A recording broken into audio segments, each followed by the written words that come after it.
السلام علیکم ورحمت الله وبرکاته.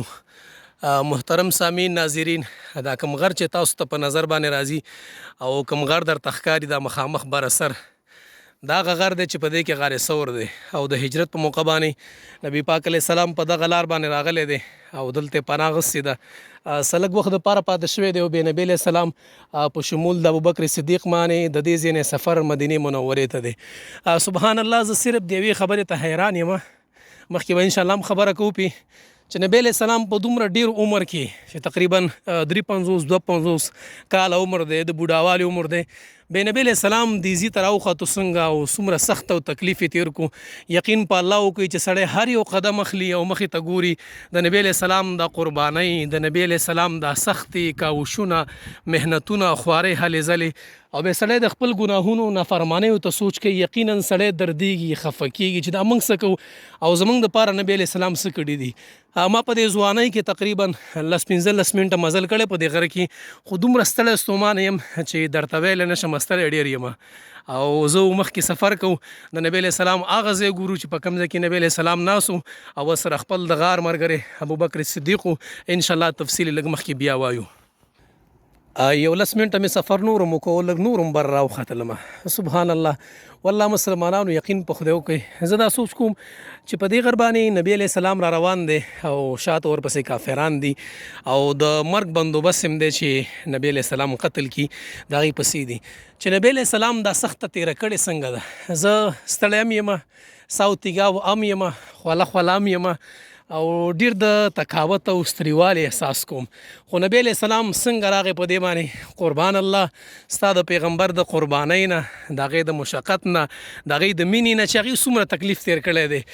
او یقین وکړئ مسلمانانو، دا هر څه زموږ او ستاسو په خاطر باندې تیر کړي دي او دا هر څه زموږ او ستاسو دپاره کړي وو. د هغه امت دپاره چې نن هغه امت انتهایی بې وفا امت دی، هېڅ خپل پیغمبر احساس نه لري، هېڅ خپل پیغمبر درد او تکلیف نه لري. تاسو راشئ د مکې د دې غرونو نه خو تپوس وکئ د نبی علیه السلام د قربانۍ، د نبی علیه السلام د سختې، د هغې د تکلیفونو چې په دې لاره باندې روانې. زموږ سره د خوراک او څښاک اسباب هم شته دی، موږ سره سهولت هم شته، په ښایسته ګاډي کې م راغلم، خو اوس هم دومره ستړی ستومانه یم. هغه پیغمبر چې هغه یک تنها را روان دی، یو ورسره یو ملګری دی، په خدمت دپاره یو کس دی او په دې غر باندې یوازې یک تنها روان دی، نه د اوبو نه د خوراک او نه د څښاک څه انتظام شته دی.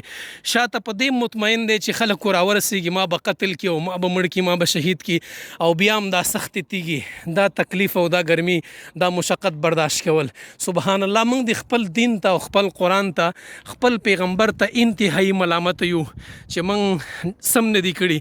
دا یو ګټه د نبی علیه السلام د قربانۍ اواز کوي او یوې ګټې نه د نبی علیه السلام د قربانۍ او د مینې او د محبت او د الفت اواز او چغې راځي چې نبی علیه السلام څومره سختې تیرې کړې. یقین وکړئ زه په دې سفر کې یم او مخکې روان یم، خو ما ته زما مخې ته زما د پیغمبر هغه د تکلیف د ډک سفر دی، هغه د مشقت نه ډک سفر دی، هغه د قربانیو ډک سفر دی.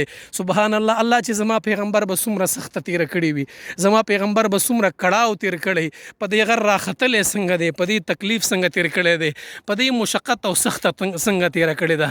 الله موږ له د خپل پیغمبر د اتباع، د هغې د دین د نشر و اشاعت، د هغې د دین د مخکې وړلو الله توفیق راکړه، تر څو چې هغه سختې چې نبی علیه السلام په دې غرونو کې تیرې کړې، هغه قربانۍ چې نبی علیه السلام دلته ورکړې، هغه قربانۍ چې نبی علیه السلام په دې ګټو باندې زما او ستا د خاطره وختو، الله موږ له توفیق راکړه چې موږ د هغې د دین نشر و اشاعت وکړو. نور هم انشاءالله سلسلهوار مخکې ځم، لږ غونتې حالات د هغې د یار د غار چې کوم ملګری دی ابوبکر صدیق رضی الله تعالی عنه، د هغې حالات هم انشاءالله لږ وروسته وایم.